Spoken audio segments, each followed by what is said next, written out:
ॐ सहनाववतु सहनौ भुनक्तु सह वीर्यं करवावहै तेजस्विनावधीतमस्तु मा विद्विषावहै।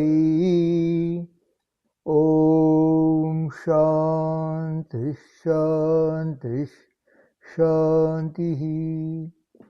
We are reading from the book Meditation and Spiritual Life by Swami Yatiswarananda.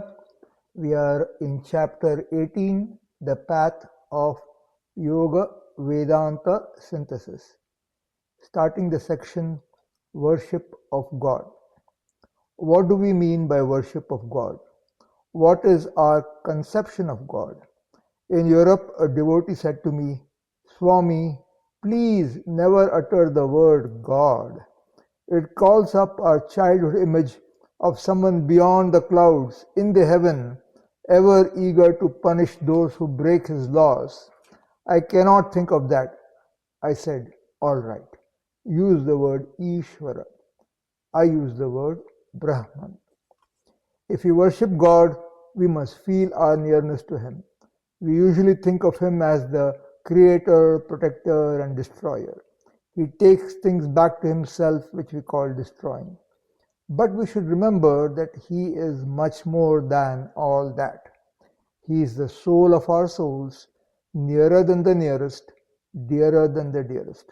But in order to realize this truth, we should first of all know that we are souls. We should know that we are the Atman, different from the mind, the ego, the senses, and the body.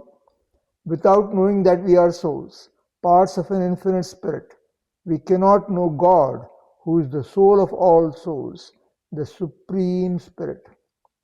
He comes to us as Father and Mother. He comes to us as the Guru, and He comes to us also as our Ishta Devata, the deity chosen for worship. According to dualistic Vedanta, and most of us should start as dualists, the soul and the oversoul, the Atman and the Paramatman, are ever distinct but ever connected. We should begin with the knowledge of the soul's eternal relationship with the eternal God. They are ever in union, yet, owing to the impurity of our mind, we become attached to the Lord's creation but not to Him. A great Western psychologist, seeing the ways of ordinary religious people, once remarked, "People do not want God, they only want to use God." In Sanskrit language, people think of God as a sadhana, a means, as opposed to a sadhya, which is the end. They want to pray to God so that He may fulfill all their desires. And if He does not grant their prayers, some become skeptical and say, "Oh, God does not exist. And even if He exists, He is deaf, He is blind, He does not respond." That kind of childish conception is no good.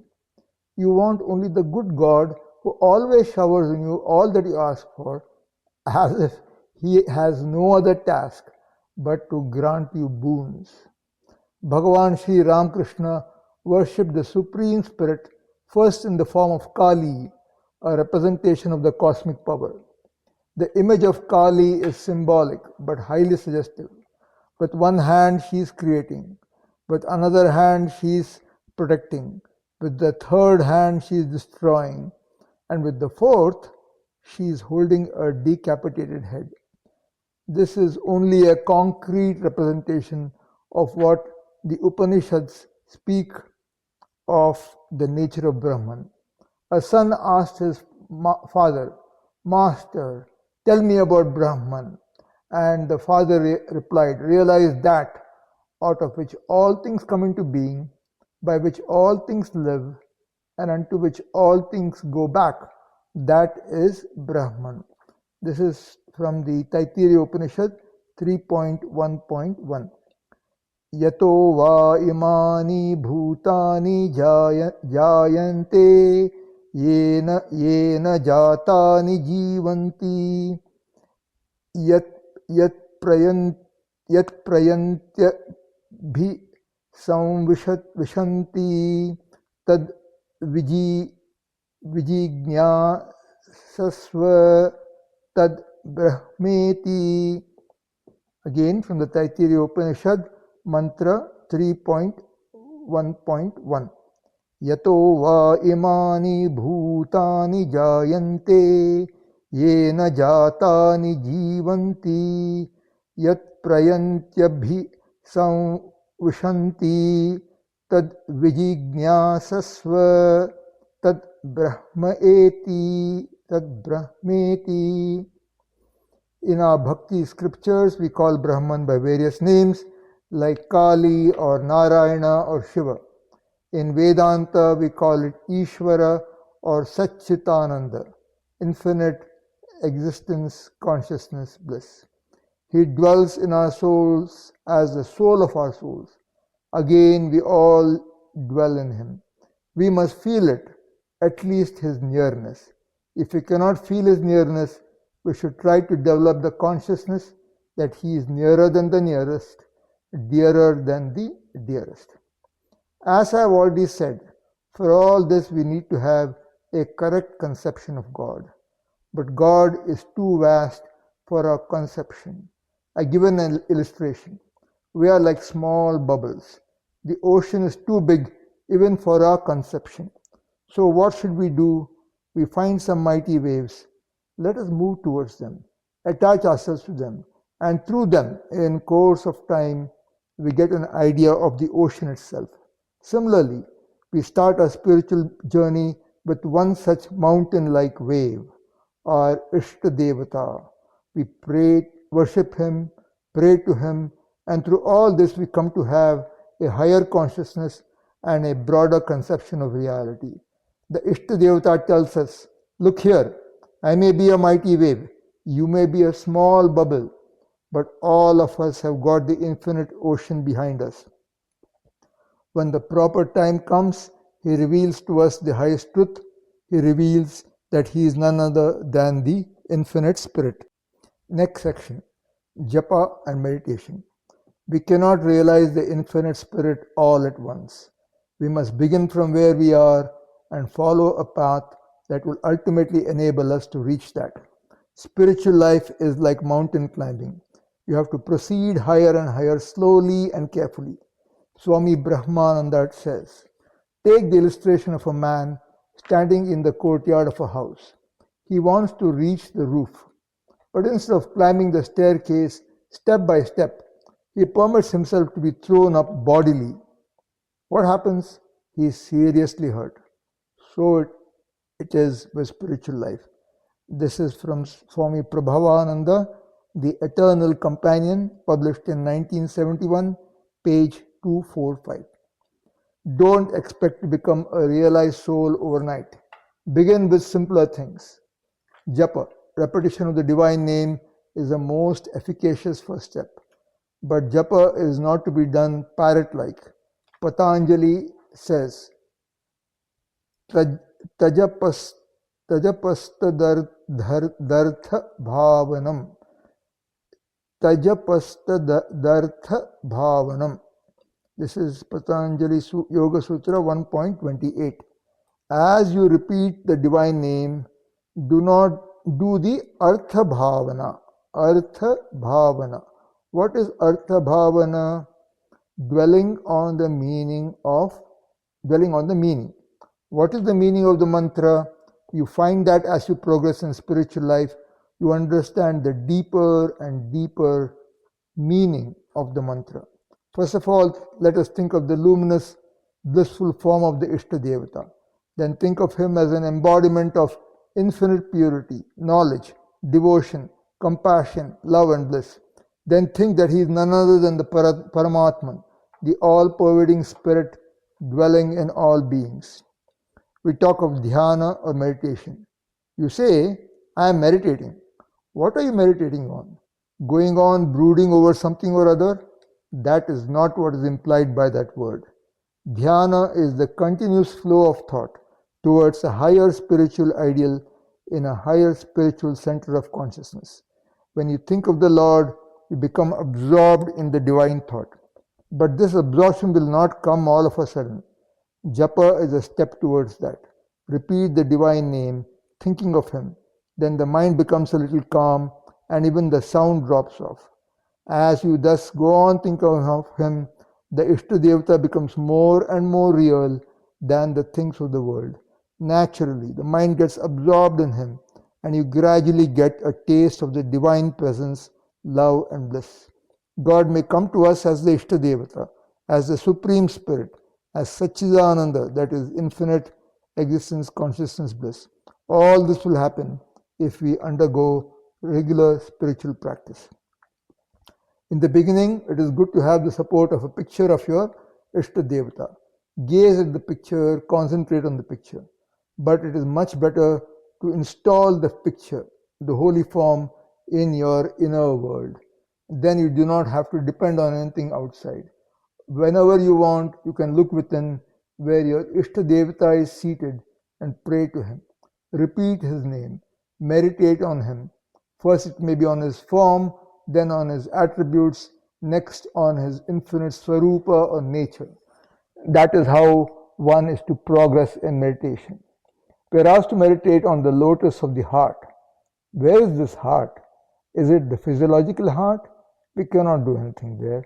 What is meant is the center of our inner consciousness that is felt in the region of the heart. It is the consciousness of our soul that permeates our body and mind. It is the consciousness of the Atman which is non-different from the consciousness of the Paramatman. It may be compared to space as it is contentless. Hence, it is called Chidakasha. We have to meditate in this Chidakasha. We have to think of ourselves as the devotee and think of the Ishtadevata as the manifestation of the Paramatman. Swami Brahmananda used to tell us, try to meditate within the shrine of your heart. What the shrine is will be revealed to you as you continue the practice. This is from Swami Prabhavananda, The Eternal Companion, published in 1971, page 269.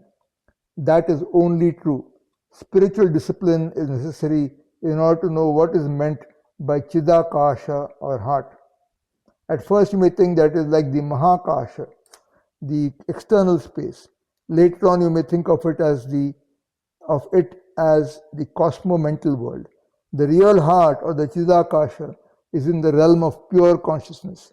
There the soul, the unit of consciousness, is eternally united with the infinite spirit. You have to meditate on the Ishtadevata in that space in the heart. Let us go back again to the yoga aphorism of Patanjali, already referred to, wherein he tells us how to do japa. Namely, taj japa taj japa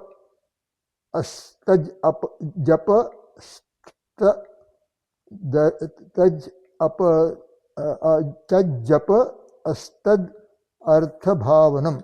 Repeat the word, thinking of the meaning, the content, the connotation of the word. What happens if we do that?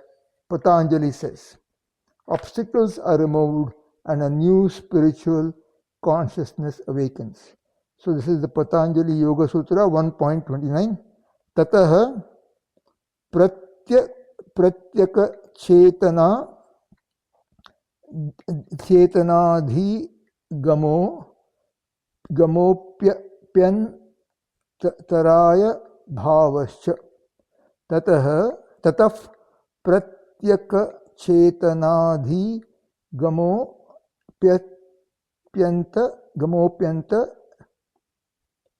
gamopyan taraya bhavascha. Yoga Sutra of Patanjali 1.29. With the help of japa and simple dhyana, obstacles are removed. How does this happen? We can explain it this way. We are always creating worries and anxieties, always creating evil thoughts. These evil thoughts disturb our mind and sicken our body. The more we think of holy thoughts, the more we repeat the holy word, and the more we meditate on the blissful form of the Lord, the more the mind is set in abundant harmony. Illnesses, self-created drop off. When harmony is established in the mind, the harmony reflects itself outwardly on the body, So mental health and to some extent physical health improves with the repetition of the divine name, and we come to know its power. With the power of meditating on the holy form is now spiritual consciousness that was lying hidden, that was potential, manifests itself. Then we discover that we are not just these bodies, but our souls, and that the Ishta Devata is no other than the Paramatman, the source of supreme peace, supreme bliss, supreme love. Such is the power of the divine name. Next section.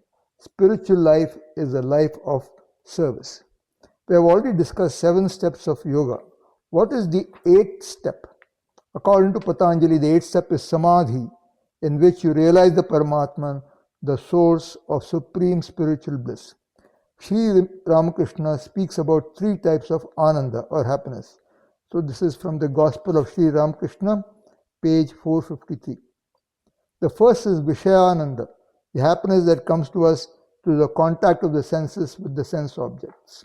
The second is Bhajananda,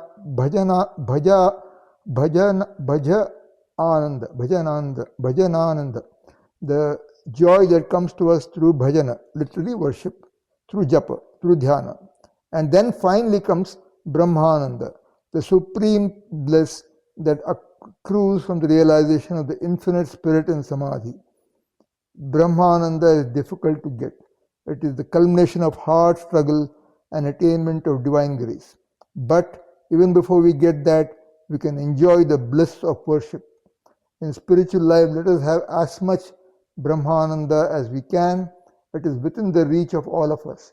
The Ananda that comes to us through japa, through dhyana, on the blissful form of the Lord, let us share this joy with our fellow spiritual seekers.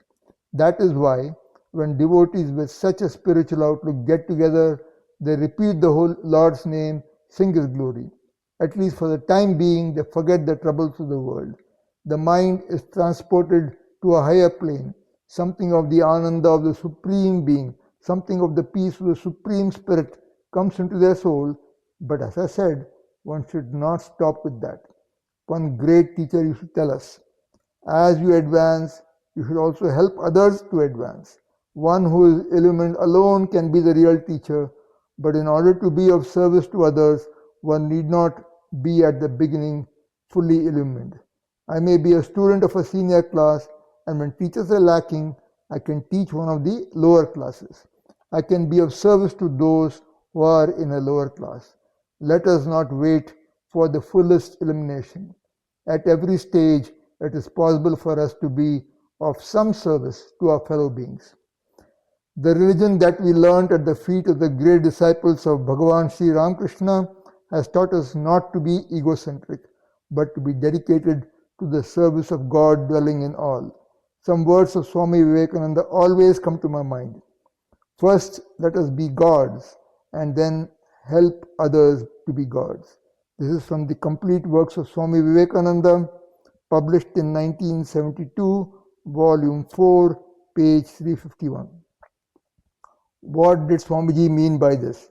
Each one of us should lead his life in such a way that he not only attains spiritual realization and is freed from all bonds, but also is able to promote the welfare of others. In the innermost core of our being, we have to realize the Godhead.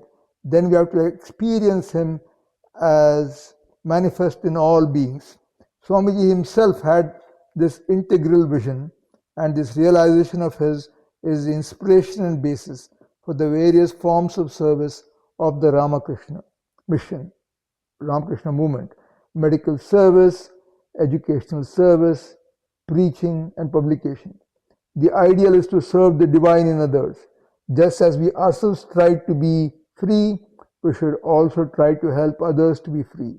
This is the integral path, the path of synthesis, which we are all trying to put into practice. It contains all the 4 yogas: Karma Yoga, Dhyana Yoga, Bhakti Yoga, and Jnana Yoga. The highest ideal, as Swami Vivekananda has said, is this: first, let us ourselves be God, and then help others to be gods. If we advance to some extent, we can help others also to advance to some extent. That is how we have to put into practice Swamiji's great ideal. Atmano mokshartham jagadish jagadit jagad jagad jagad jagadha jagadithaya cha. Atmano mokshartham jagadithaya cha.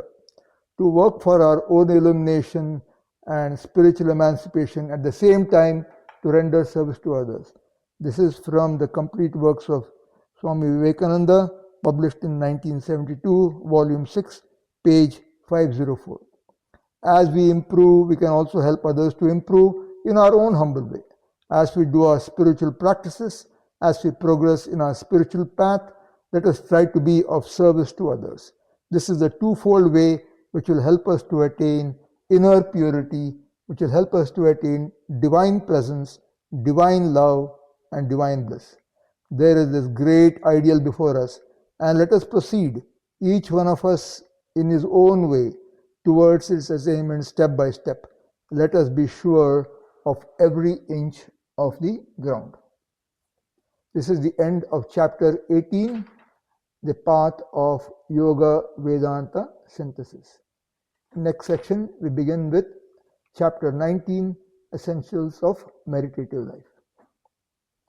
Om Purnamadah Purnamidam Purnat Purnamudachyate Purnasya Purnamadaya Purnamevavashishyate. Om Shanti Shanti Shanti. Harihi Om Shri Gurubhyo Namaha. Harihi Om.